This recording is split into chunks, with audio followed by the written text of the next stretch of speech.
Eh bien salut tout le monde, c'est Slucky. Aujourd'hui on se retrouve pour une toute nouvelle vidéo. Et aujourd'hui on se retrouve pour un nouvel urbex. Et on va explorer quelque chose que je pense beaucoup de monde connaît. Beaucoup de monde a déjà pu y aller pendant son enfance. C'est tout simplement une piscine tournesol.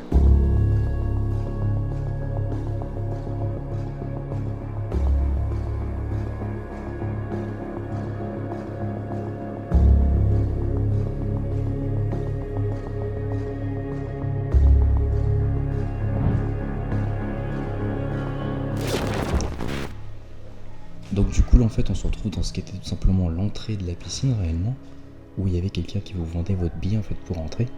Je vais pas trop m'y avancer parce qu'il y a du monde dehors. Hop. Et là après vous avez du coup les côtés vestiaires quoi. Donc là on est sur un premier côté. Vous savez que vous ici vous veniez vous changer, vous mettiez vos affaires tranquillement dans votre petit casier. Et ensuite vous aviez accès tout simplement à la piscine par là-bas quoi. J'irais bien voir l'autre côté.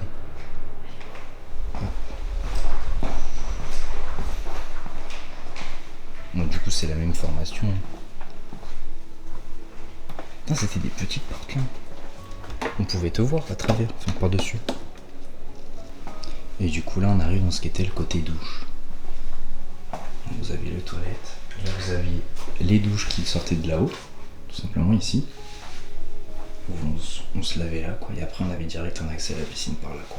Alors avant de passer à la visite du bassin, je vous propose de parler un peu plus de l'histoire du lieu. Beaucoup de personnes vont reconnaître cette piscine et vont se dire « Hey, j'ai une piscine comme ça dans ma ville », mais il faut savoir qu'il y en a beaucoup en France car on en a construit énormément durant les années 1970 et le début des années 1980. Malheureusement, de plus en plus de ces piscines disparaissent car les infrastructures deviennent vieillissantes et de nouvelles piscines plus modernes font leur apparition, donc les piscines tournesol disparaissent peu à peu. Alors peut-être que vous vous posez une question, c'est pourquoi ce format était aussi répandu? Eh bien tout simplement, c'est parce que elles sont issues d'un programme national. C'est un programme qui a été lancé en 1969 par le secrétariat d'État chargé de la jeunesse, des sports et des loisirs, car à la suite de mauvais résultats durant les Jeux Olympiques de l'été 1968 et cela encore plus accéléré par deux gros accidents de noyade durant l'été 1969, l'État français s'est dit qu'il faut un accès facile à l'apprentissage de la natation.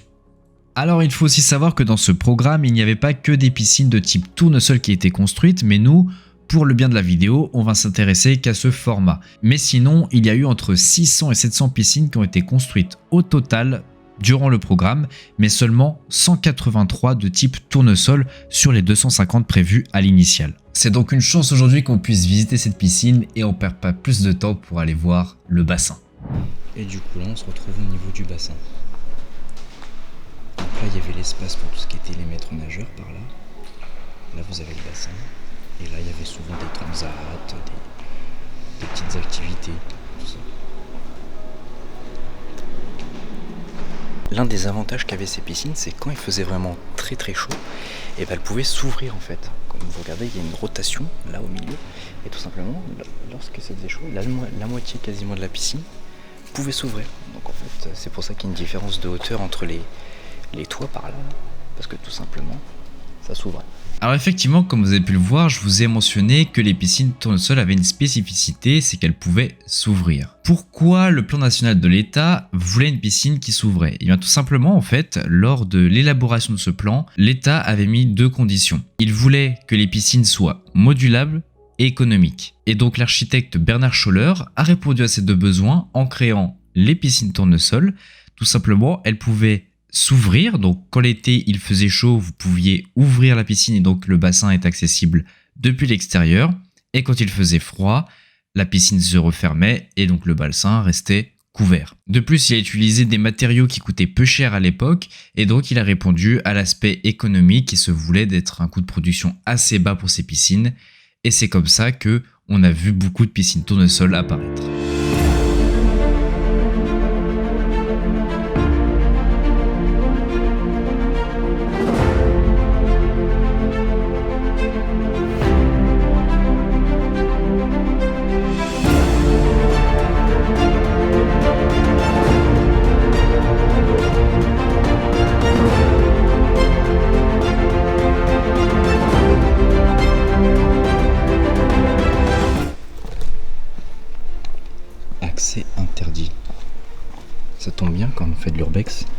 ça?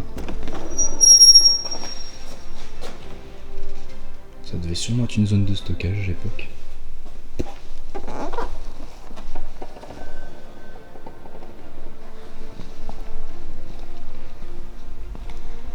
Maître nageur. Accès interdit, donc là c'est direct un accès tout simplement vers la caisse en fait. Oui. On revient à l'entrée en fait par ici. C'était sûrement un local un peu technique pour... tout simplement pour le personnel, hein. Ils pouvaient venir aller aux toilettes, tout ça, stocker sûrement des choses. Là je sais plus ce qu'il y avait là-dedans. C'était pas là où ils faisaient les papiers et tout, mais on pouvait y aller quoi. Je crois. Et donc là c'est l'espace maître nageur.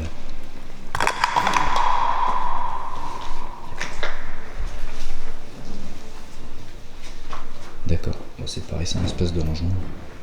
Malgré tout, des piscines tournesols subsistent et sont souvent réhabilitées car beaucoup de nostalgie se fait autour de ces dernières et certaines communes ne veulent pas s'en séparer. Donc plutôt que les détruire, ils vont chercher à leur donner une seconde vie. Donc certaines ont une réhabilitation totale et continuent à être un centre nautique, ou d'autres changent totalement d'utilité, comme par exemple on peut prendre celle-ci qui s'est transformée en un dojo. Donc c'est franchement sympa de retrouver ces piscines qui sont pas perdues et qui ont une seconde chance. Ça permet de conserver une partie du patrimoine français qui date déjà d'un certain temps, car on sait que les piscines tournesols sont mythiques et ce serait franchement dommage qu'elles disparaissent toutes.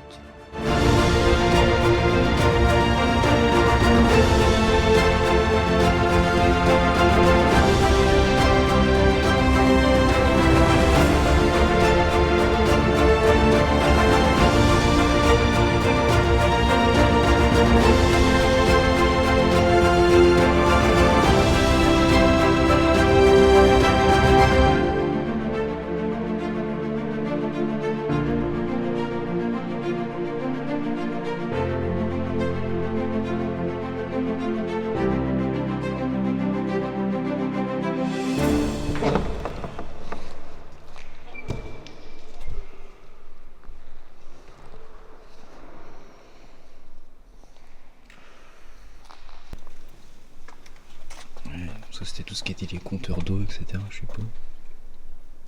De la maintenance quoi.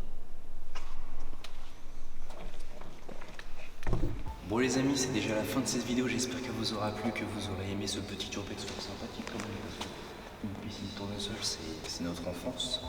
C'est plein de souvenirs, tout ça. C'est très sympathique à voir parce que c'est une architecture qui est quand même plutôt drôle.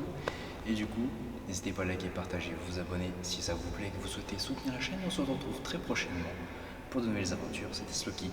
Peace.